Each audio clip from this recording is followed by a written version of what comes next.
तीसरे दौर में जिन 93 सीटों पर मतदान होना है उसमें गुजरात की सभी सीटें शामिल हैं। सूरत पर बीजेपी निर्विरोध चुनाव जीत चुकी है।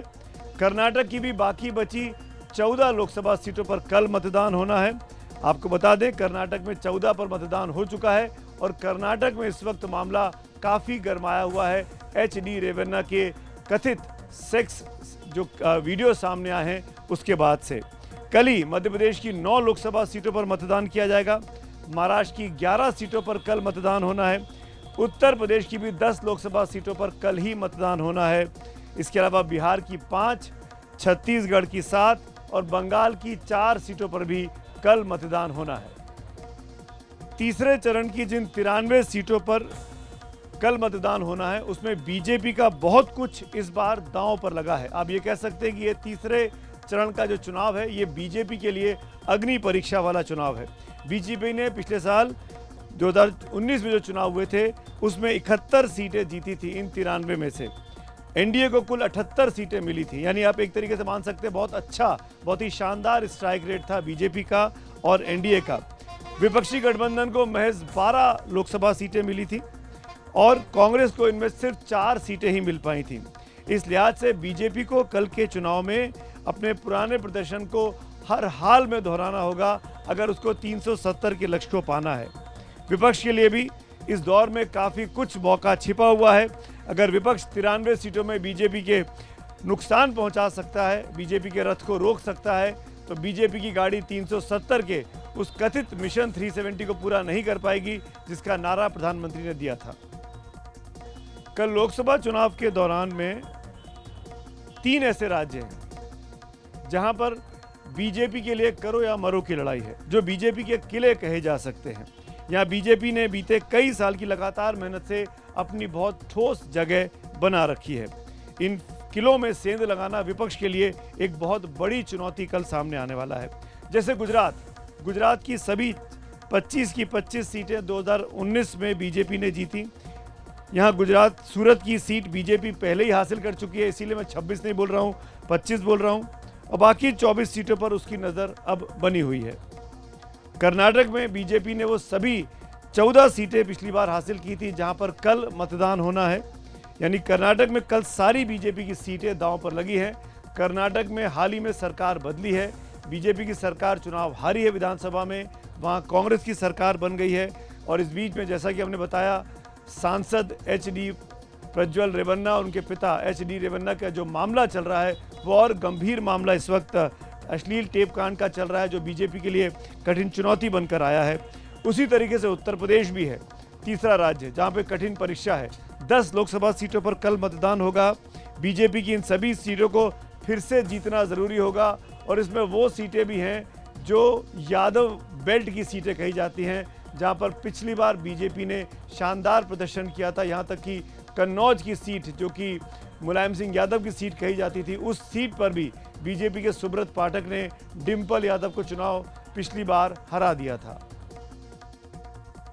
गुजरात बीजेपी का गढ़ है। गुजरात में कल एक साथ सभी सीटों पर मतदान होना है। कल गृह मंत्री अमित शाह की किस्मत का फैसला भी तय हो जाएगा। गुजरात का क्या चुनावी माहौल है, आइए देखते हैं मेरे सहयोगी विकास भदौरिया की ये जमीनी रिपोर्ट।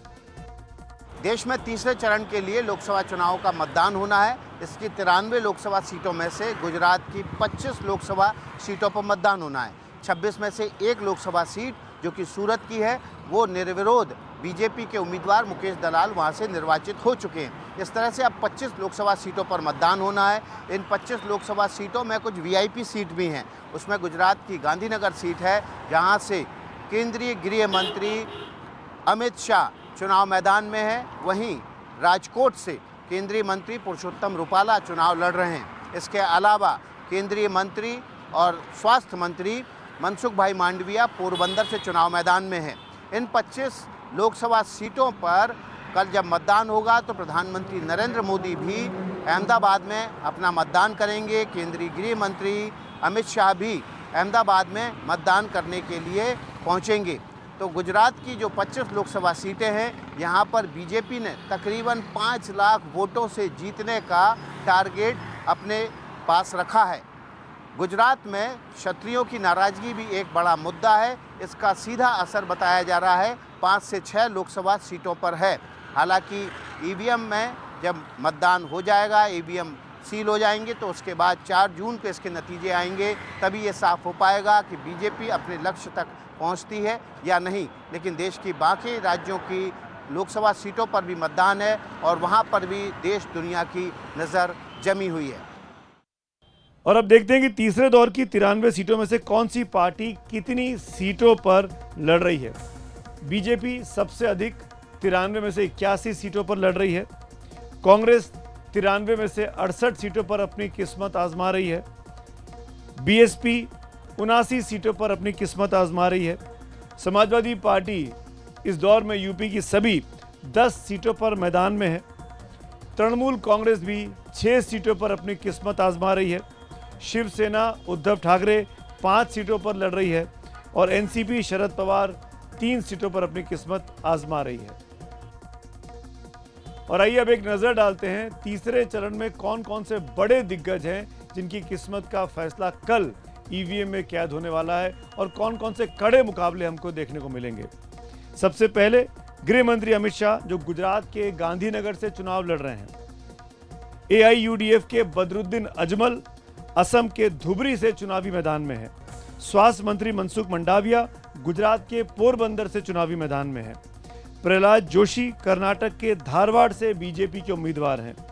नागरिक उड्डयन मंत्री ज्योतिरादित्य सिंधिया मध्य प्रदेश की अपनी परंपरागत सीट गुना से बीजेपी के टिकट पर चुनाव लड़ रहे हैं। मध्य प्रदेश के पूर्व मुख्यमंत्री शिवराज सिंह चौहान भी मध्य प्रदेश की विदिशा लोकसभा सीट से अपनी किस्मत आजमा रहे हैं।